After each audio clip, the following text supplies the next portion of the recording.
But we're in a series called Impossible. Nick and I talked about this being a perfect series coming out of Easter because so much of Jesus' life centers around impossibility. And so we thought, well, coming out of Easter, maybe we could take this time to talk about some of the impossible things, the hardships, the tough things that we all face every day.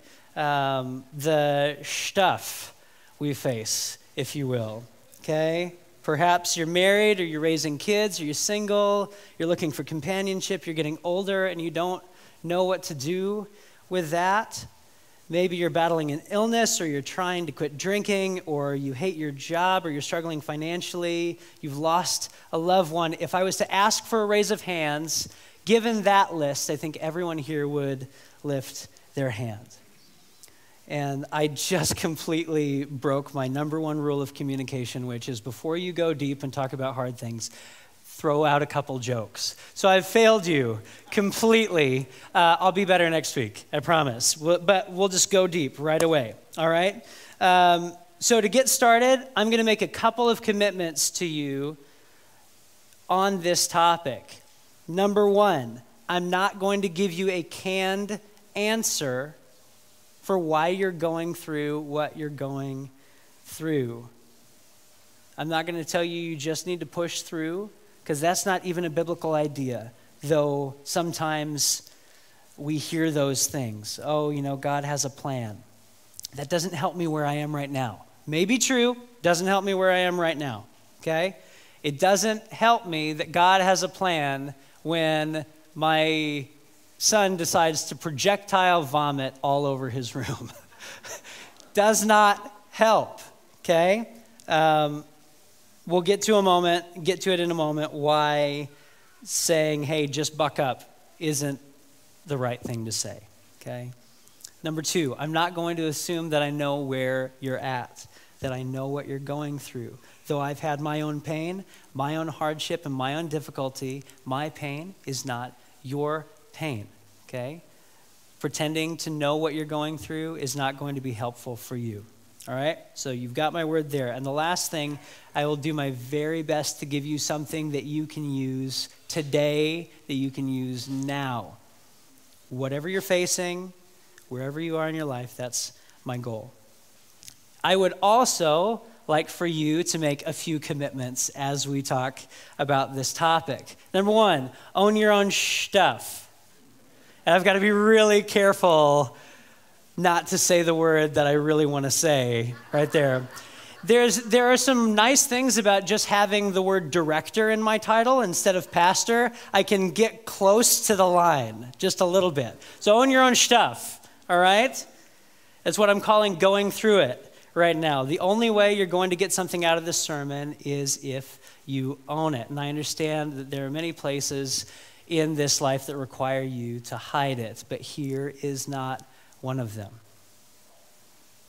In the Bible, the book of Luke, chapter 4, there's this great passage that says, we gather, God is spirit, and so therefore we must worship in spirit and in truth. And spirit and in truth, simply put, is being yourself fully, being completely honest with where you're at. So I invite you to own it. Number two, own your stuff. May be hard for you as we're talking through this to think, oh my gosh, what he's saying would be really good for this person right next to me.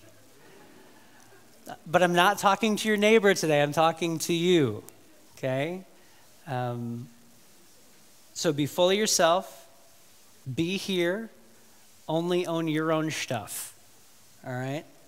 My intent is to speak directly to you, all right? So, holding these things can be kind of hard. We don't necessarily have a model for it for a variety of reasons. It requires vulnerability, and vulnerability is dangerous. Maybe we have an overdeveloped ego in which the whole universe revolves around us and we can do no wrong.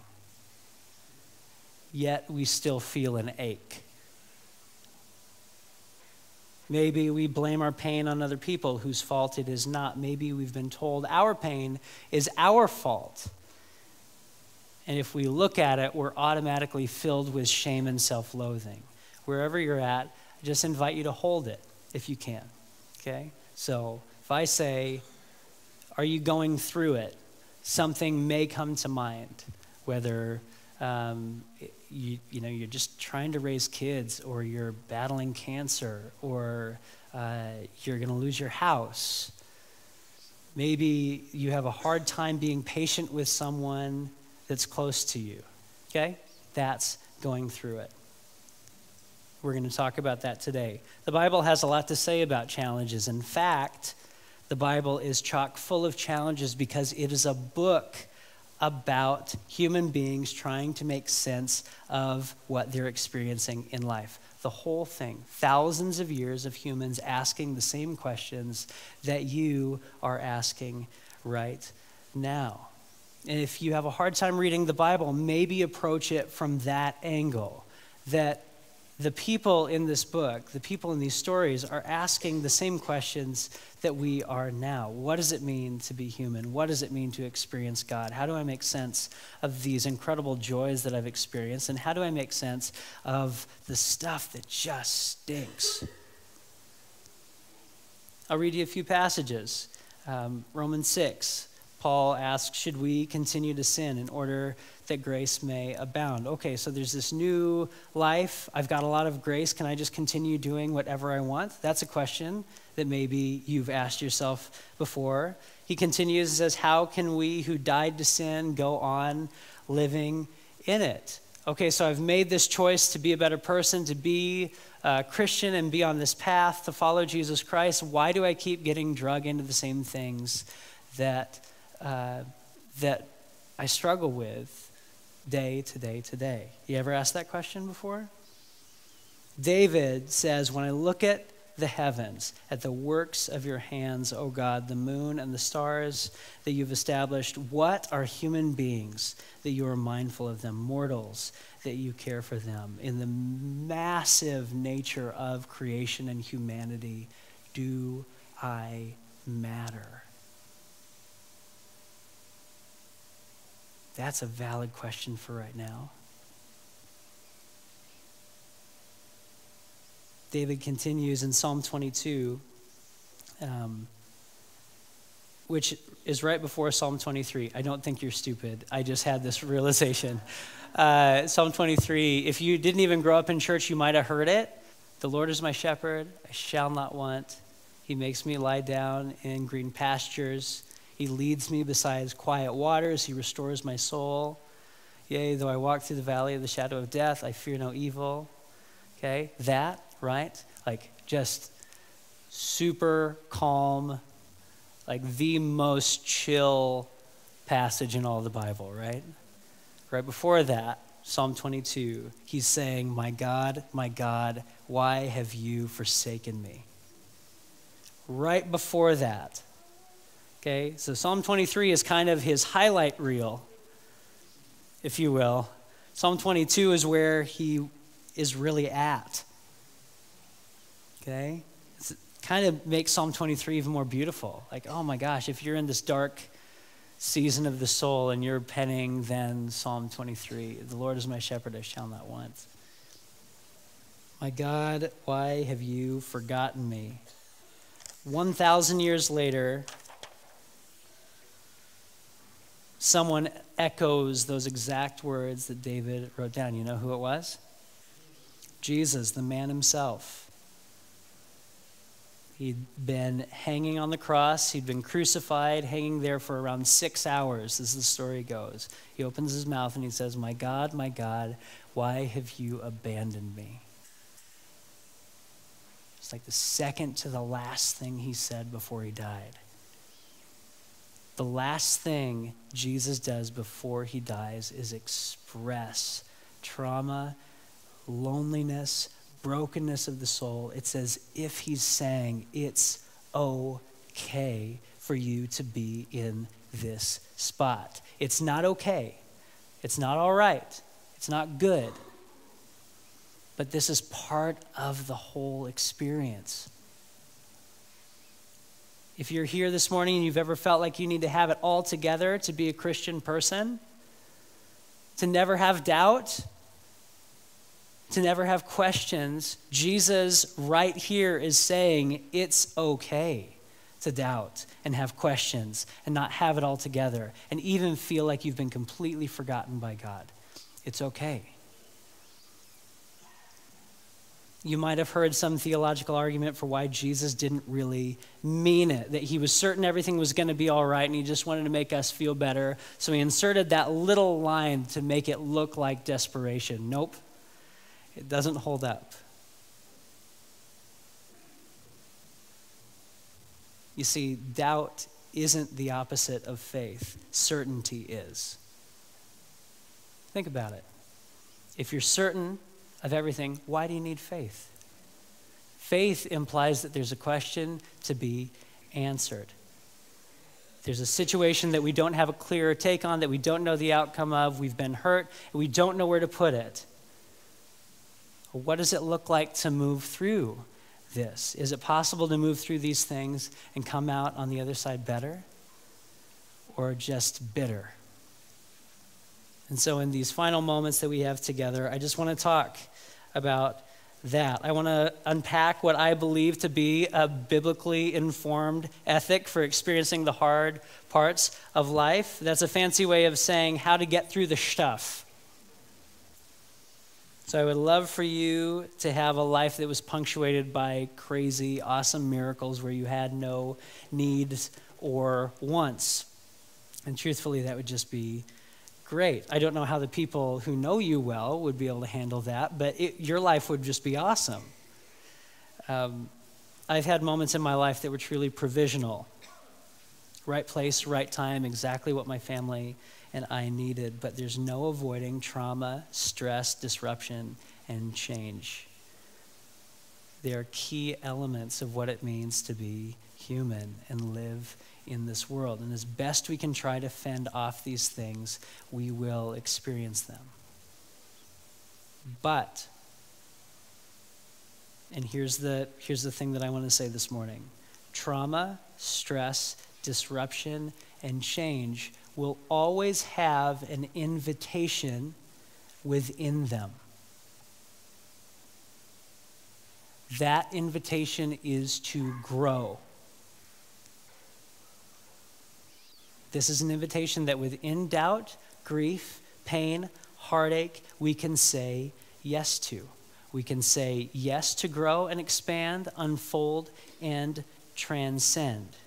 If you say no to this invitation, you will end up going backwards. You will become bitter, unsympathizing, entrenched, heels dug in. Remember, I said I don't know what you're going through. I'm not saying it's not hard. I'm not saying ignore it. I'm certainly not saying, well, buck up, friend, it could be worse, God has a plan. I am saying within trauma, stress, disruption, and change, there will always be an opportunity to grow or an opportunity to regress. Are you with me? You with me?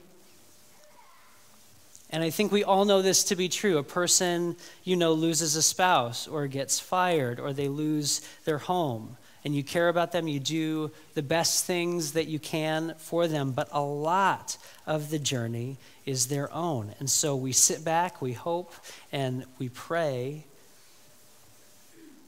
as they pick up the pieces. And sometimes they move into a place of health, sometimes not so much. There are few things you can control in this life, but you can make choices, and the vital one is answering the invitation to grow through the hard things. Even those things that seem minute to you, right? Like when I'm driving in the car, for some reason, my kids always feel the need, even though I'm sitting 2 feet in front of them, to say, Dad, as loud as they possibly can until I say yes. There's an invitation in there somewhere to be more patient. There is an invitation in there. So, how do we say yes to the invitation? All right, here we go. If you have notes, if you're a note taker, go ahead and do it. If you have your phone, go ahead and do this. The best easy mantra I can give you right away is just to say there is an invitation. Whenever you're experiencing these things that I'm describing, let your instant response be, or maybe after you respond poorly, say, there is an invitation, okay? So some practical steps, though. Acknowledge that there is an invitation in the first place. What's the invitation again? To grow. I have a friend who's a mortician. He owns a funeral home. He's the most hilarious human being I've ever known. He's just a super cool guy, and I love him to pieces. He said he was 50 years old. He looked in the mirror one morning, and he said, I saw clear as day the decision set before me, that I could either choose to grow. All these things are changing around me. I could either choose to push into those and grow, or dig my heels in and fight to keep my world the same. Sometimes just acknowledging that there is an invitation is all you need. Knowing that there is one could be revolutionary for you. So imagine you walk into a restaurant, right? And you sit down, and the only options you think you have are what other people around you have in front of them. So you go and you're looking around to see what looks good. That's not what we do in a restaurant, right? Because we have a buffet. Yes, we have a buffet. Oh, man. Oh, I love that. It's so great. Sometimes we do have a buffet. I was going for, we have a menu, but buffet far outdoes it. It's so great. We have a menu. What if no one told you that there was a menu? You wouldn't know you had choices, an option, all right? The choice is that you have that there is an invitation. Have you ever noticed, maybe you've noticed, that when trauma, stress, disruption, change come into your life, that you always find yourself regressing, becoming less and less of who you feel you really want to be? Do you ever feel yourself withdrawing? Maybe it's because you've never been told that there is an invitation. And your default is just to say no to it all the time, but you don't know that you're saying no. Okay? So, number one, acknowledge that there is a buffet before you that is unseen, full of glorious things, and you can say yes. You don't always have to regress. You don't always have to withdraw. You don't always have to become bitter. Number two, pay attention to how you see yourself and others. If your self-image starts going down the crapper, which hopefully for you is a figurative place, you may not be saying yes to this invitation to grow. If you start seeing everyone around you as an enemy or thinking there's no way they can understand me, you might not be saying yes to the invitation.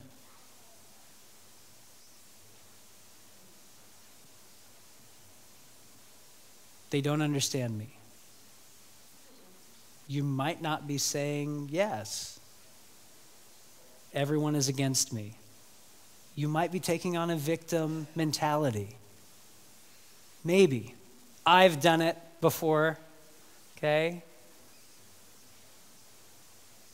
This is an interesting topic when we talk about it in church because a lot of church talk is about overcoming, okay?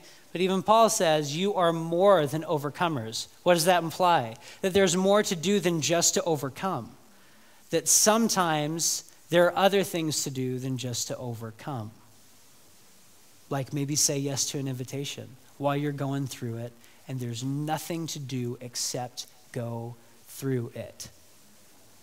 You with me? Okay. Number three, use love as a basis for your behavior. What is love? Just to make it easy, let's use 1 Corinthians 13 as a reference, okay? I'm going to read from the Passion Translation, 1 Corinthians 13, 4 through 8. Love is large and incredibly patient. Love is gentle and consistently kind to all. It refuses to be jealous when blessing comes to someone else. Love does not brag about one's achievements, nor inflate its own importance. Love does not traffic in shame and disrespect, nor selfishly seeks its own honor. Love is not easily irritated or quick to take offense. Love joyfully celebrates honesty and finds no delight in what is wrong. Love is a safe place of shelter, for it never stops believing the best for others. Love never takes failure as defeat, for it never gives up. That's a pretty good starting point. If you see yourself leaning outside that framework, number one, give yourself some grace, knowing that love doesn't traffic in shame. And whatever one of these you're falling out of, maybe make that the thing that you say to yourself 100 times a day. Like, love is gentle. You just say it over and over again. When you interact with that one guy at work who just makes you want to scream. Love is gentle. If you find yourself being offended all the time, say it. Love is not easily irritated and does not take offense. Just say it. Just get it in your heart. Get it in your mind. Get it in your spirit and your soul. And maybe it'll start to change you. Reading the Bible and going through this isn't just about seeing the words. A lot of it is about embracing the active ingredient in it and putting it in here. And then doing your best to live it out and giving yourself grace when you don't. Then jump right back on the horse and keep trying, okay? With these things in mind, you'll know if you're saying no to the invitation. It's really straightforward. Are you open or closed? Are you available or withdrawn? Are you bitter or are you better? Sometimes it takes a while. Sometimes you need to move through bitterness to get better. But what are your eyes set on? You need to know, no matter how you slice it, this experience you're going through is going to break you. It's just if you say yes to the invitation, it'll break you in all the right ways. The way the world's created is something has to die to bring life. That wheat had to die to get in your Cheerios. Oats.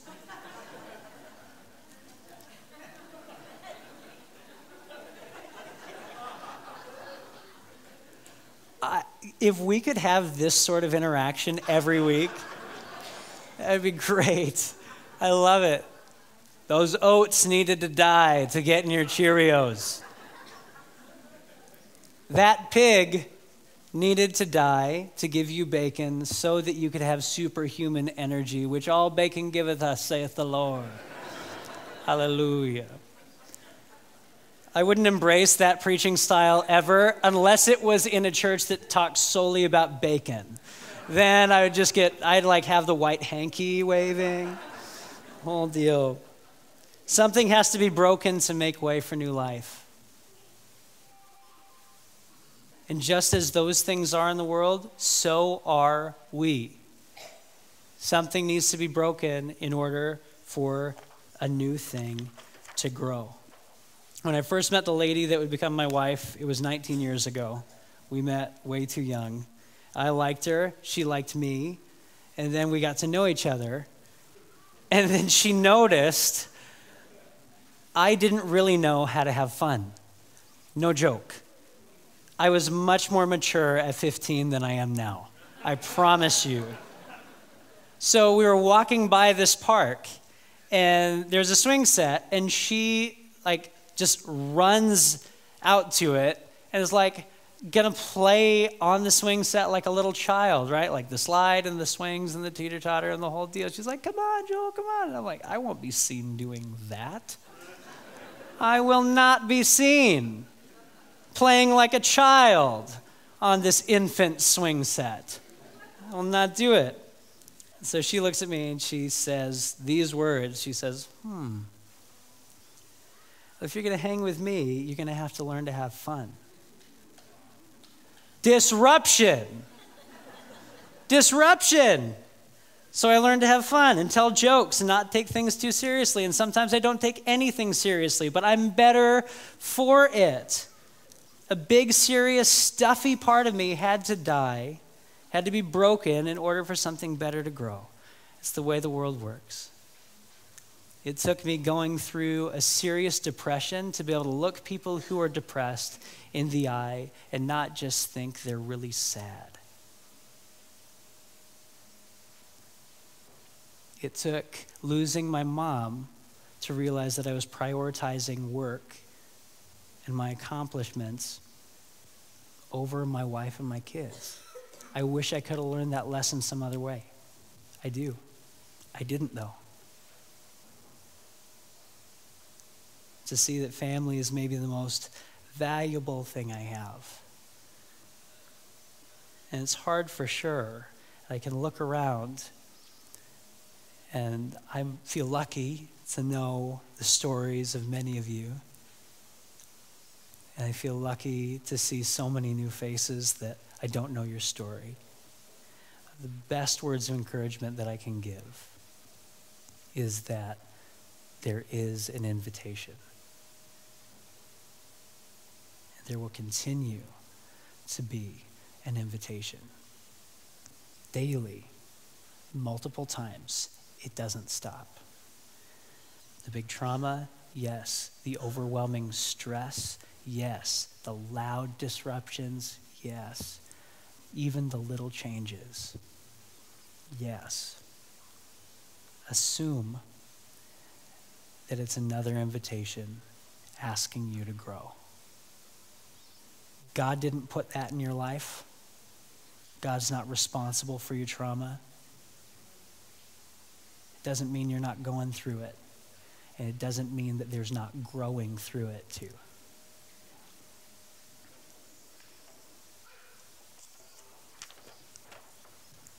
I'm going to invite the band out. Last word of encouragement for those going through it from a guy named David who lived around 1000 BC.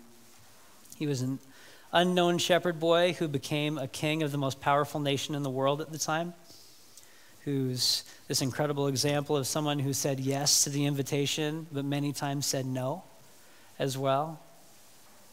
And he paid for it. Some people think David wrote this when people were spreading lies about him and trying to ruin him. And he says this, and this kind of, the song that we're going to be going into is a response to this. He says, "Where can I go from your spirit? Where can I flee from your presence? If I go up to the heavens, you are there. If I make my bed in the depths, you are there. If I rise on the wings of the dawn, if I settle on the far side of the sea, even there your hand will guide me. You will hold me close to you. If I say, surely the darkness will hide me and the light become night around me, even the darkness will not be dark to you. The night will shine like the day, for the darkness is as light to you." So whatever you're going through, I trust that you sense the Spirit close to you this week.